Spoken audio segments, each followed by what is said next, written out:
Trump Nobel സമ്മാനം ലക്ഷ്യമിട്ട് പല കാര്യങ്ങളും ചെയ്യുന്നുണ്ട്. ഇപ്പൊ ട്രംപിന്റെ മാസ്റ്റർ പ്ലാൻ എനിക്ക് മനസ്സിലായി.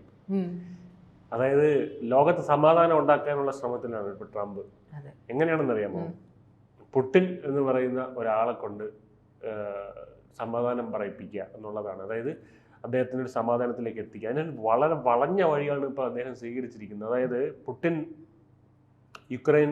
യുക്രൈനെ അടിക്കുന്നത് നിർത്തണം. അതിന് ഒറ്റ വഴിയേ ഉള്ളൂ. എന്താണ്? കുറെ താരിഫ് അങ്ങോട്ട് അടിച്ചു കൊടുക്കുക. അപ്പൊ എന്ത് ചെയ്യും? പുടിൻ എന്ത് ചെയ്യും? അപ്പം നാറ്റോയെ അടിക്കും. നാറ്റോ അടിക്കുമ്പോൾ ചർച്ചകൾ വരും. അപ്പോൾ സമവായം ഉണ്ടാവും. അപ്പൊ പിന്നെ അങ്ങോട്ടും ഇങ്ങോട്ടും ചർച്ച നടക്കുമ്പോൾ എന്തായാലും രണ്ട് വശത്തും നെഗോഷിയേഷൻസ് ഉണ്ടാവുമല്ലോ. അങ്ങനെ യുക്രൈൻ യുദ്ധം നിൽക്കും. ഇതാണ് ട്രംപിന്റെ പദ്ധതി. അങ്ങനെ ലോകസമ്മാനം നേടുന്നു, ലോകസമാധാനം ഉണ്ടാക്കുന്നു. ട്രംപ് നോബൽ സമ്മാനം വാങ്ങുന്നു. സമാധാനത്തിന്റെ വെള്ളരിപ്രാവായി ഇങ്ങനെ ഉയർന്നു വരും. യുദ്ധം ചെയ്ത് സമാധാനത്തിന് നോബൽ സമ്മാനം വാങ്ങിക്കുന്ന ആദ്യത്തെ വ്യക്തിയായിട്ട് ട്രംപ് മാറും. ശരിക്കും മൂപ്പർക്ക് ഉറക്കമില്ലാതെ ഇരിക്കുന്നത് ഈ നൊബേൽ പ്രൈസ് കിട്ടാത്തത് കൊണ്ടാണോ എന്ന് നമ്മൾ കാര്യമായിട്ട് ചിന്തിക്കേണ്ടതുണ്ട്. കാരണം അതൊരു വിഷയമാണ്. തലയ്ക്ക് എന്തെങ്കിലും പിടിച്ചു കഴിഞ്ഞിട്ടുണ്ടെങ്കിൽ പോവണ്ടേ? ഇത് പ്രാഞ്ചിയേട്ടനാണ്.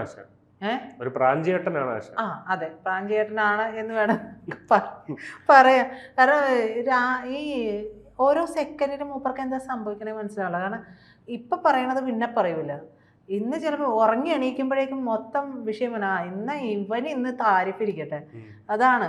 അല്ലെങ്കിൽ ഇവന്റെ അടുത്ത് പോയിട്ട് പറയും, ചെറുക്കൻ മര്യാദക്ക് ഇരുന്നോളൂ, ഞാൻ പറയണ അനുസരിച്ച് ചുമ്മാ ഇരിക്കണവരെ പോയിട്ട് ചൊറിയും. ഇപ്പൊ തന്നെ കണ്ടില്ലേ, ആദ്യം സെലൻസ്കീനെ ആട്ടി അപമാനിച്ചു വിട്ടതാണ്. പിന്നെ ഇന്നലെ വിളിച്ചിട്ട് പറയാണ്, എടോ നിനക്ക് ഞാൻ സാധനങ്ങളൊക്കെ തരാം, സെയിന്റ് പീറ്റേഴ്സ്ബർഗിലും മോസ്കോയിലൊക്കെ രണ്ടെണ്ണം പൊട്ടിക്കാവാ, പുട്ടിന്റെ മൂട്ടിലിട്ട് പൊട്ടിക്കണം നീ എന്ന് പറയാം. ഒന്ന് ആലോചിച്ച് മൈൻഡ് എപ്പം മാറും എന്നുള്ളതിൽ ഇങ്ങനെ നിക്കാണ്. തരാണെങ്കിൽ തന്നോ, വേഗം തന്നോ എന്ന് പറഞ്ഞിട്ട് അപ്പൊ തന്നെ സാധനം എടുത്തുകൊണ്ട് ഒറ്റ ഓട്ടം. അതെ, നാളത്തേക്ക് അടുത്ത സെക്കൻഡിന് മാറിയാൽ എന്ത് ചെയ്യും? പറയാനും പറ്റില്ല. അപ്പൊ എന്തായാലും നമ്മളിതൊക്കെ പറയുമ്പോഴും ഒരു വലിയ വിഷയം അവിടെ വരുന്നുണ്ട്. ചെറിയ രാജ്യമൊന്നുമല്ല റഷ്യയെ മറ്റുള്ള രാജ്യത്ത് ഇപ്പൊ സെലൻസ്കീനെയൊക്കെ വേണേ കൈപ്പിടിയിലാക്കിയിട്ട് മൂപ്പർക്ക് ചാടിക്കളിക്കട എന്നൊക്കെ പറയാം. സെലൻസ്കിയുടെ ഒരു അവസ്ഥയും അതാണ്. ചാടിപ്പോവും. നമ്മൾ പറയും തീയിലാണ് നിൽക്കുന്നത്, നമ്മൾ അപ്പുറത്തോട്ടും ഇപ്പുറത്തോട്ടും ചാടുന്ന പറയുന്ന അവസ്ഥയാണ് എരുതിയിൽ നിൽക്കുക എന്ന് പറയുന്നത്. ആ ഒരു അവസ്ഥയാണ് സെലൻസ്കിക്ക്. അപ്പൊ ട്രംപ് എന്തെങ്കിലും പറയുമ്പോൾ ചാടിപ്പോവും, അതേ അവസ്ഥയാണല്ലോ. അപ്പൊ ആ രീതിയിലാണ്. പക്ഷെ പുടിൻ അങ്ങനെയല്ല. പുടിൻ ഇത്രയും വർഷമായിട്ട് ഇത് യുദ്ധം നടക്കുന്നുണ്ടെങ്കിൽ പോലും അതിനെ സൈനിക നടപടിയായിട്ടാണ് വിശേഷിപ്പിച്ചിട്ടുള്ളൂ. യുദ്ധമായിട്ട് ഒരിക്കലും പറഞ്ഞിട്ടില്ല, പ്രഖ്യാപിച്ചിട്ടില്ല. ഒരു അതെ പറഞ്ഞിട്ടുള്ളൂ. അപ്പൊ യുദ്ധമാണെങ്കിൽ ഒന്ന് കയറി അടിച്ച് ഒറ്റ ദിവസം കൊണ്ട് തീർക്കാവുന്നതേ ഉള്ളൂ ഈ റഷ്യ യുക്രൈൻ വിഷയം എന്നുള്ളത്. ഒറ്റ ദിവസം കൊണ്ട് കയറി അടിച്ച് യുക്രൈനെ പിടിച്ചടക്കാൻ പറ്റും. പക്ഷെ അവരത് ചെയ്യുന്നില്ല. അതിന് അവർക്കും വ്യക്തമായ കാരണങ്ങളുണ്ട്. യുക്രൈനില് സിവിലിയൻസിനെ ആക്രമിക്കാൻ താല്പര്യമില്ല എന്ന് റഷ്യ പറയുന്നുണ്ട്. ഈ ഹമാസ് ഒക്കെ ചെയ്യുന്ന പോലെ യുക്രൈൻ അവരുടെ സൈനിക കേന്ദ്രങ്ങൾ സിവിലിയൻസ് കേന്ദ്രങ്ങളിൽ കൊണ്ട് വയ്ക്കുന്നു. കാരണം മാധ്യമങ്ങളിൽ അവർക്ക് വിക്ടിം ആവണമല്ലോ, ഇരവാദം എടുക്കാൻ പുടിൻ പറയുന്നത്. അതെ, അതിൽ മറ്റൊരു കാര്യം കൂടിയുണ്ട്. ഇതിപ്പോ അടിച്ചടിച്ചടിച്ച് അതിന്റെ പ്രധാനപ്പെട്ട പ്രദേശങ്ങളൊക്കെ, യുക്രൈന്റെ പ്രധാനപ്പെട്ട പ്രദേശങ്ങളൊക്കെ റഷ്യയുടെ കീഴിൽ തന്നെയാണ്. അപ്പോൾ ഇവർക്ക് ഇവിടെ നിന്ന് ചെയ്യാനൊരു ഇടം വേണമല്ലോ.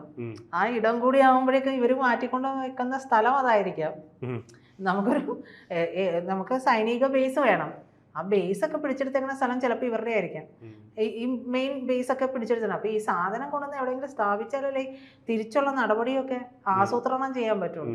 നമ്മൾ സെലൻസ്കിയുടെ വിഷമം കാണാതിരിക്കരുത്, അതൊരു വിഷമം തന്നെയാണ്.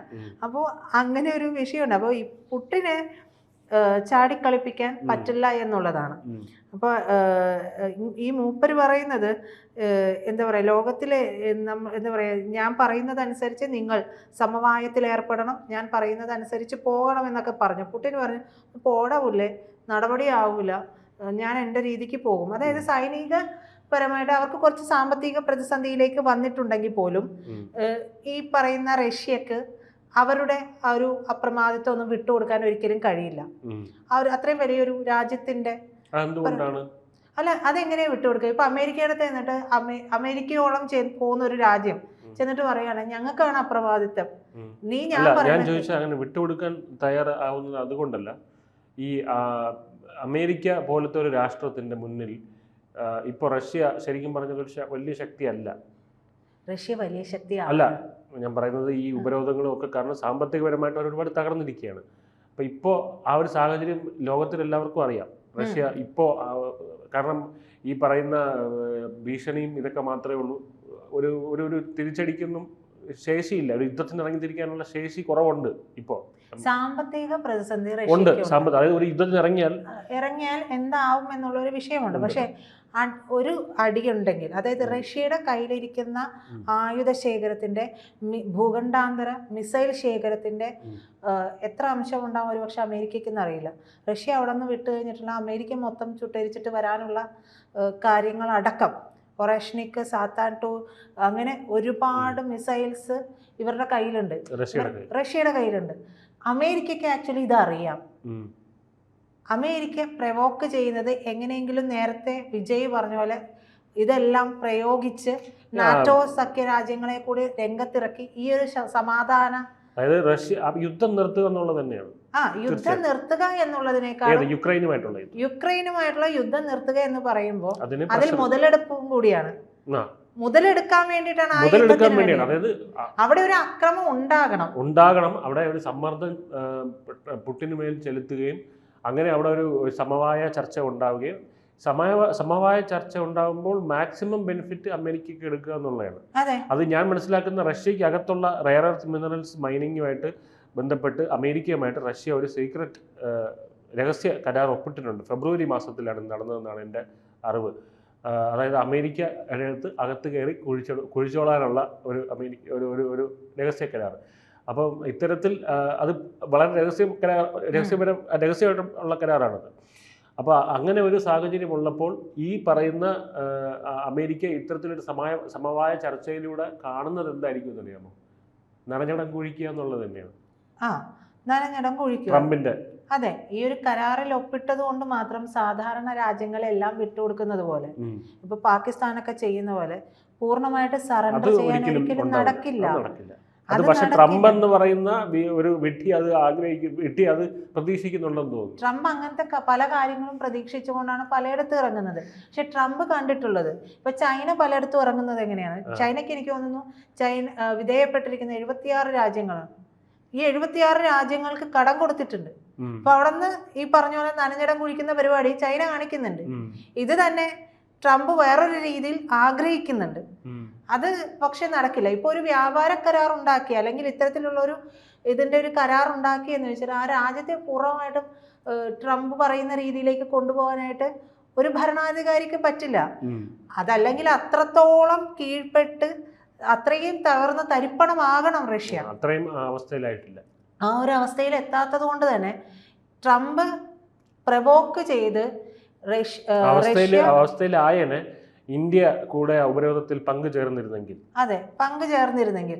അപ്പോൾ ഈ ട്രംപ് ഉദ്ദേശിക്കുന്നത് സെലൻസ്കി, അതായത് യുക്രൈനുമായിട്ടുള്ള പോർമുഖം തുറക്കുക എന്നുള്ളതാണ്.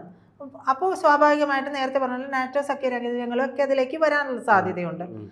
പക്ഷേ റഷ്യ പോർമുഖം തുറക്കുന്നത് നേരെ അമേരിക്കയുമായിട്ടാണെങ്കിൽ അമേരിക്കയുടെ മൂട്ടിൽ മിസൈൽ വീഴുമ്പോഴേ അമേരിക്ക അതറിയുള്ളൂ. അതാണ് അവസ്ഥ. അങ്ങനെ ഒരു പോർമുഖം തുറന്നിട്ടുണ്ടെങ്കിൽ അത് നമ്മൾ ഇത്രയും നാൾ പറയും 3ാം ലോക മഹായുദ്ധം വരുന്നു എന്നുള്ളത്, അതിലേക്ക് തന്നെ പോകും. പറയുകയല്ല, ആ ഒരു അവസ്ഥയില്. കാരണം 2 വൻശക്തികളാണ് ഏറ്റുമുട്ടുന്നത്. ഇതുകൊണ്ട് പല രീതിയിൽ ഈ കൊച്ചു കേരളത്തിൽ ഇവിടെ ഇരിക്കുന്ന നമുക്ക് പോലും ബുദ്ധിമുട്ടുകളുണ്ടാകും. ഒരു ഇസ്രയേലും ഹമാസും തമ്മിലുള്ളതും ഇറാനും അമേരിക്കയും തമ്മിലുള്ള വിഷയം അത്രയും ദിവസം വന്നപ്പോൾ പോലും നമ്മളെപ്പോലും ഇവിടെ ബാധിച്ചു എന്നുള്ളതാണ്.